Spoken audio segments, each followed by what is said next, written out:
అందరికీ నమస్కారం. Art of the ఐరోపా అంటే గుండెకాయ, యూరోప్ యొక్క గుండెకాయ.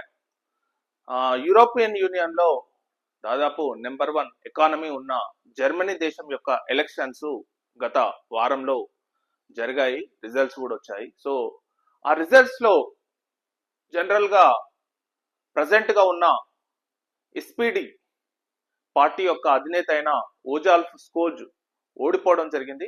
అంటే జర్మనీ యొక్క ఛాన్సలర్ అతను లాస్ట్ 21 ఎలక్షన్ లో గెలిచాడు ఎస్పీడి పార్టీ నుంచి. కానీ ఈ ఎలక్షన్ లో మాత్రం అతను ఎస్పీడి పార్టీ నుంచి దారుణంగా ఓడిపోవడం జరిగింది. దాదాపు 100 ఏళ్ల హిస్టరీ ఉన్న ఎస్పీడి పార్టీ చరిత్రలో కని విని ఎరగని రీతిలో ఓడిపోవడం జరిగింది అనమాట. సో ఇప్పుడు కొత్తగా ఎన్నికవుతున్న పార్టీలు ఎవరు, అసలు జర్మనీ యొక్క ఛాన్సలర్ ఎవరు అనేది ముఖ్యంగా మనం తెలుసుకుందాం.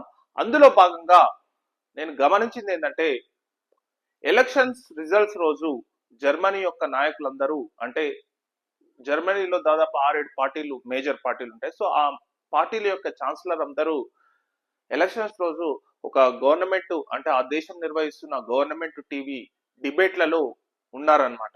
ఉండి ఆ ఎలక్షన్స్ రిజల్ట్స్ ఆమె క్వశ్చన్లు అడుగుతుంటే మీరు ఏ పార్టీకి సపోర్ట్ చేస్తారో, ఏ పార్టీకి సపోర్ట్ చేస్తారో అనేది ఓపెన్ డిస్కషన్. జనరల్ గా ఏంటంటే భారతదేశంలో మీరు గమనిస్తే గత కొన్ని సంవత్సరాలుగా రీసార్ట్ రాజకీయాలు నడుస్తున్నాయి. ఎందుకంటే ఇక్కడ ఈ పార్టీ నుంచి ఆ పార్టీకి జంప్ కావడం, ఇక్కడి నుంచి అక్కడ చీల్చడం, ఇవన్నీ జరుగుతున్న క్రమంలో నేను గమనించింది ఏంటంటే ఇక్కడ జర్మనీలో మాత్రం ఎలక్షన్స్ రిజల్ట్స్ రోజు ప్రతి ఒక్క నాయకుడు ఆ రోజు ఆ పార్టీ నుంచి టీవీ డిబేట్ లో పాల్గొని ఓపెన్ గానే ఆ రోజు ఓపెన్ గానే ఆమె అడుగుతుంది మీరు ఏ పార్టీకి. అంటే జర్మనీ ఆ రోజు రిజల్ట్ వచ్చినప్పుడు కోalition గవర్నమెంట్ వచ్చింది అనమాట. అంటే ఏ పార్టీకి పూర్తి మెజారిటీ రాలేదు. ఎందుకంటే జర్మనీ పార్లమెంట్ అంటే బుడెస్టాన్ అంటారు. బుడెస్టాన్ లో దాదాపు 632 పార్లమెంట్ సీట్లు, అంటే 632 సీట్లు ఉంటాయి. సో 632 సీట్లలో దాదాపు 320 సీట్లు ఎవరికి వస్తే వాళ్ళు జర్మనీ ఛాన్సలర్ అవుతారు అనమాట. ఏ పార్టీకి 320 సీట్లు ఏ పార్టీకి వస్తే ఆ పార్టీకి జనరల్ గా జర్మనీ ఛాన్సలర్ అయ్యే అవకాశం ఉంటుంది. కానీ అప్పుడు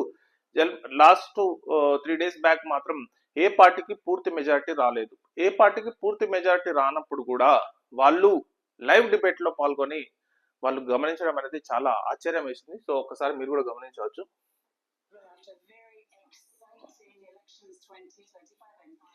Traditionally discussing with the parties that will form the next parliament in Germany. It's still not certain. We invited all of them. A very good evening for me as well. Who's going to enter into coalition with whom? Who's going to be in the German Lower House of Parliament, the Bundestag?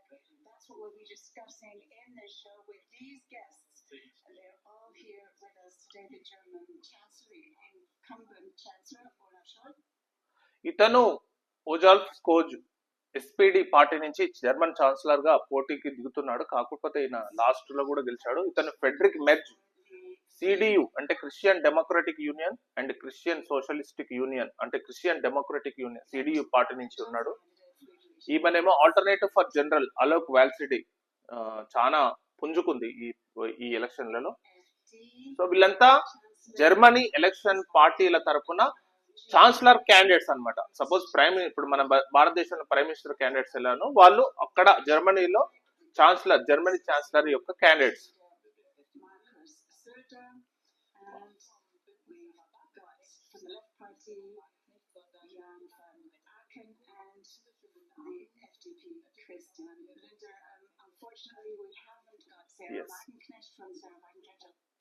So మీరు ఒక్కసారి గమనిస్తే జర్మనీలో major party Christian Democratic party,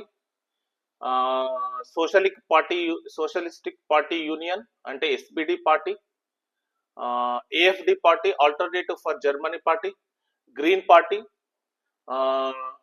left party. So ఏదైతే పార్టీలు జర్మనీలో major పార్టీలు ఎవరైతే నాయకులు ఉన్నారో, జర్మనీ ఛాన్సలర్ క్యాండిడేట్స్ ఉన్నారో, ఎలక్షన్స్ రిజల్ట్స్ రోజు వీళ్ళంతా ఒక టీవీ డిబేట్ కి రావడం, గవర్నమెంట్ నిర్వహించే టీవీ డిబేట్ కి రావడం అనేది చాలా ఆశ్చర్యం చేసింది. ఎందుకంటే ప్రజెంట్ ఉన్న రాజకీయాలలో, భారతదేశంలో ఉన్న రాజకీయాలు చూస్తే కంపల్సరీగా రీసార్ట్ రాజకీయాలు నడుస్తున్నాయి. ఎందుకంటే ఎవరికి పూర్తి మెజార్టీ రానప్పుడు అది ఎంతగా మన దేశంలో ఎమ్మెల్యేలు జంప్ అవ్వడం కానీ, ఎంపీలు ఇక్కడ ఈ పార్టీ నుంచి ఆ పార్టీకి జంప్ అవ్వడం కానీ, ఇవన్నీ మనం గమనిస్తుంటాం. కానీ అక్కడ దేశంలో మాత్రం అలాంటి జరగవు.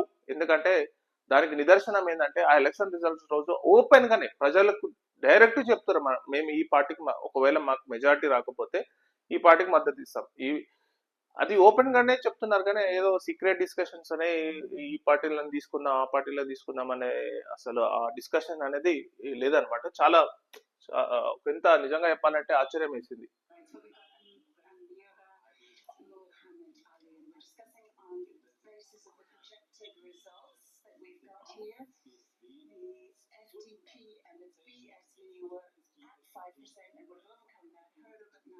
ఎస్. సో మనం పూర్తిగా గమనిస్తే ఇది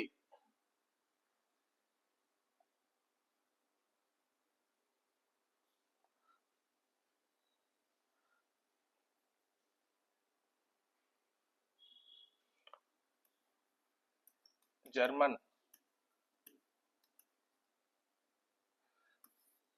వాళ్ళకు బుడెస్తాన్ అంటారు అనమాట.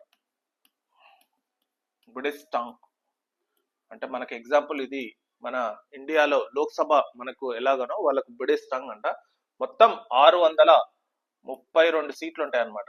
మొత్తం 632 సీట్లు ఉంటాయి. సో జర్మనీ యొక్క పార్టీలు వచ్చేసి ప్రెసెంట్ గా ఏ పార్టీలు ఉన్నాయంటే CDU party, CDU and CSU party అంటే క్రిస్టియన్ డెమోక్రటిక్ యూనియన్ అనమాట. క్రిస్టియన్ డెమోక్రటిక్ యూనియన్ ఇది సిస్టర్ పార్టీ. సిడియు అనేది మేజర్ పార్టీ, సిఎస్యు అనేది క్రిస్టియన్ సోషలిస్టిక్ యూనియన్. అంటే ఇవన్నీ సిస్టర్స్ పార్టీ అనమాట. ఇదే ఏంటంటే ఒకటే పార్టీ కానీ రెండుగా డివైడ్ అయింది, కానీ ఒకటే యూనియన్ గా ఉంటారు అనమాట. Christian Democratic union, Christian socialistic union. ఈ పార్టీకి దాదాపు 202 సీట్స్ వచ్చినాయి అనమాట. అంటే వాళ్ళు ఎట్లా నిర్వహిస్తారంటే ఈ పార్టీని వాళ్ళకు వచ్చే ఓటర్ల శాతం బట్టి, అంటే దాదాపు 28% ఓటింగ్ వచ్చింది. సో దాన్ని బట్టి వీళ్ళు అలా డిసైడ్ చేస్తారనమాట. నెక్స్ట్ వచ్చేసి ఒకటి ఏఎఫ్యు పార్టీ, ఏఎఫ్డి పార్టీ అంటే ఆల్టర్నేటివ్ ఫర్ జర్మనీ పార్టీ అనమాట. ఆల్టర్నేటివ్ ఫర్ జర్మనీ పార్టీకి కూడా దాదాపు 20% వచ్చింది వాళ్ళకు. లాస్ట్ ఎలక్షన్ లో 2021 ఎలక్షన్ లో వాళ్ళకు 10% ఓటింగ్ వస్తే ఇప్పుడు ప్రెసెంట్ గా 2025 లో వాళ్ళకు వచ్చిన 20%. ఈ పార్టీకి ప్రపంచ కుబేరుడైన ఎలాన్ మస్క్ ఈ పార్టీకి సపోర్ట్ చేయడం జరిగింది. ఈ పార్టీ పూర్తిగా నాజీస్ యొక్క అంటే హిట్లర్ పార్టీ అయిన నాజీ యొక్క భావజాలం కలిగి ఉన్న పార్టీగా అభివర్ణిస్తారనమాట. సో ఈ పార్టీకి ఆల్టర్నేటివ్ ఫర్ జర్మనీ పార్టీకి ఇన్ని సీట్లు రావడం అనేది ప్రపంచంలో నిజంగా చాలా మంది ఆశ్చర్యపోతున్నారు. అసలు ఈ టైప్ ఆఫ్ అంటే ఆల్టర్నేటివ్ ఫర్ జర్మనీ పార్టీ ఇప్పుడు ప్రెసెంట్ గా ప్రతిపక్షంలో ఉంది. దాదాపు 152 సీట్లు వచ్చినాయి ఈ పార్టీకి. ప్రతిపక్షంలో ఉంది. ఈ పార్టీకి 202 సీట్లు వచ్చినాయి. ఇంకోటి ఎస్బిడి పార్టీ అంటే ఎస్పీడి పార్టీ అంటే మొన్నటి వరకు అధికారంలో ఉన్న పార్టీకి దాదాపు 120 సీట్లు వచ్చినాయి. గ్రీన్ పార్టీకి 80 సీట్లు వచ్చినాయి. ఇంకా మిగతా వామపక్ష భావజాలం ఉన్న ఢిల్లీ వామపక్ష అంటే లెఫ్ట్ పార్టీస్ కు దాదాపు చాలా తక్కువ వచ్చినాయి అనమాట.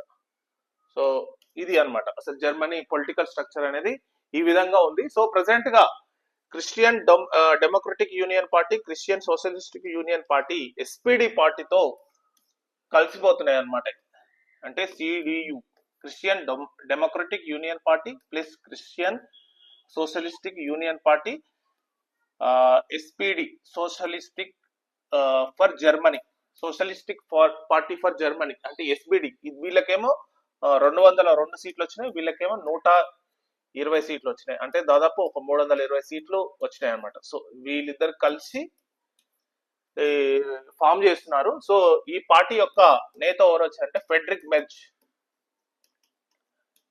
మెర్చ్ కాబోయే జర్మనీ ఛాన్సలర్.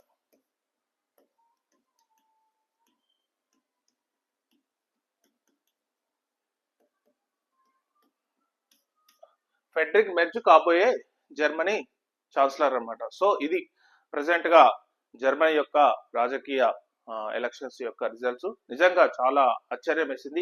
ఇంకా గమనిస్తే ఈ పార్టీకి డైరెక్ట్ గా ఎంపీ ఎలక్షన్స్ జరగవు. ఎందుకంటే ఆ పార్టీకి వచ్చే ఓటింగ్ శాతం బట్టి, ఇప్పుడు ఆ పార్టీకి ఒక 28% ఓటింగ్ శాతం బట్టి ఒక 200 సీట్లు వాళ్ళకి ఇస్తారనమాట. 200 సీట్లు వాళ్ళు ఎవరైతే వాళ్ళకు ఆ పార్టీలో ఉంటారో వాళ్ళకి ఇచ్చేస్తారు. సో మనకి ఏంటంటే ఇక్కడ డైరెక్ట్ ఏంటంటే మనకు ఎలక్షన్లు ఎంపీలుగా నిలబడి ఎమ్మెల్యేగా నిలబడి ఉన్న వాళ్ళు వస్తారు. కానీ అక్కడ జర్మనీలో మాత్రం డైరెక్ట్ పార్టీకి ఓటేస్తే ఆ పార్టీ నుంచి ఎన్ని ఓట్లు, ఎంత శాతం ఓట్ల నిష్పత్తిని బట్టి వాళ్ళకు సీట్లను కేటాయిస్తారనమాట. ఆ సీట్లను వాళ్ళ వాళ్ళ పార్టీ నేతలకు ఇస్తారనమాట. సో ఇది ఈ జర్మనీ యొక్క రాజకీయ ముఖ చిత్రం అనమాట. కానీ ఇక్కడ ఈ ఎలక్షన్ లో మేజర్ వచ్చేసి ఏఎఫ్డి పార్టీదే చాలా హైలైట్ గా నిలిచింది. ఎందుకంటే నాజీ యొక్క లక్షణాలు ఉన్న ఏఎఫ్డి పార్టీ అనేది 20% ఓటింగ్ శాతంతో 152 సీట్లు గెలుచుకోవడం అనేది చాలా ఆశ్చర్యం. చాలా మంది వచ్చే ఎలక్షన్ లో మాత్రం ఏఎఫ్డి పార్టీ గెలుస్తుందని చాలా మంది అనుకుంటున్నారు అనమాట. సో ఇది జర్మనీ యొక్క రాజకీయ ముఖ చిత్రం. Thank you very much.